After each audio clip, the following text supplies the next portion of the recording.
Hi guys, ghouls and little ghosties. I'm Lady Amy, and today's podcast is about the Willard Library. So, opened on March 1885, the Willard Library is probably one of the most well-known libraries in the world. Located in Evansville, Indiana, the library was the dream of real estate and railroad mogul William Carpenter and was intended for the use of the Hi people of guys, all ghouls and little classes, ghosties. races, and sexes, free of charge, Hi guys, forever. ghouls and little. The library is built in the Victorian Gothic style and was designed by James W. Reed. Externally, the most notable features include the tower with its pitched roofs, decorated with ornamental gables and grey tiles that contrast against the terracotta red brick and bright white stone. Beautiful Gothic arcades framing tall windows, and internally the woodwork is finished in a select quarter-grain oak with a grand staircase, thick-silled doors, and high ceilings, making for an imposing yet impressive entrance. It wasn't until 1937 that the first documented report of a haunting happened at the Willard Library. A night janitor reported that in the early hours of the morning he entered the basement to stoke the coal furnace, but was startled to see an all-grey lady with grey shoes and a grey veil. The janitor stooped to pick up his torch that he had dropped in shock, but by the time he looked back up, the image had dissolved into the shadows. The janitor quit his job shortly after, too terrified to work alone, and with little promise that he would not see the ghostly apparition again. Soon after, staff and visitors began to see the same spectral figure, and she quickly became known as the Grey Lady. She was reportedly seen roaming between the rows and rows of bookcases, and her presence, in some cases, was followed by the heavy and overpowering scent of perfume. From various reports, the Grey Lady seems to be quite mischievous, often playing tricks on staff and visitors. Faucets would seemingly turn themselves off and on, lights would flicker, and she had been known to topple books from their bookshelves. The Grey Lady has also been seen wandering the halls with books in her arms or climbing the staircases, and one of her most particularly terrifying appearances is when she manifested in the elevator whilst the visitor riding it could only wait, watching in horror until they reached their floor to escape.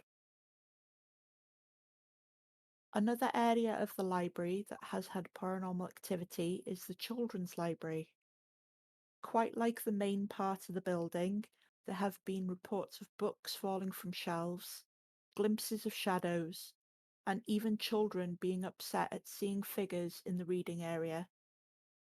Many pictures from webcams have caught mysterious occurrences that cannot be explained. So who is the Grey Lady, and why does she haunt the library? Many people suspect that she is Louise Carpenter, Willard Carpenter's daughter. Louise had sued the library in 1890s when her father, after his passing, had donated what she had felt was her inheritance to the library. She lost her appeal, but apparently had become very bitter and angry, never quite getting over her defeat. Although if this were true, then the Grey Lady would also be angry and vindictive towards the living and the visitors of the library. So if not Louise Carpenter, then who? In 1985, a well-known parapsychologist, Mrs. Lucille Warren, paid a visit to the library to see if she could find out more about the Grey Lady. Mrs. Warren saw the ghost in the children's library and gave an in-depth description of her, including her specific hairstyle, her attire, and that her clothing was from the early 19th century. While the Grey Lady was too shy to speak with Mrs. Warren. Mrs. Warren sensed and saw that the Grey Lady wasn't haunting the library at all, but the field on which the library was built. She saw that the Grey Lady was staring into a pool of water, and from this information Mrs. Warren had the psychic feeling that the Grey Lady had drowned in the water canal that is still located near the library, possibly a suicide.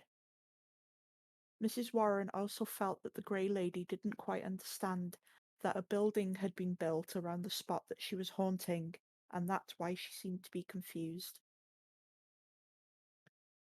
In 1999, the library began to host a now popular webcam, which allows visitors to capture images at various locations around the building, and mid-October of the same year began to host a free annual ghost tour.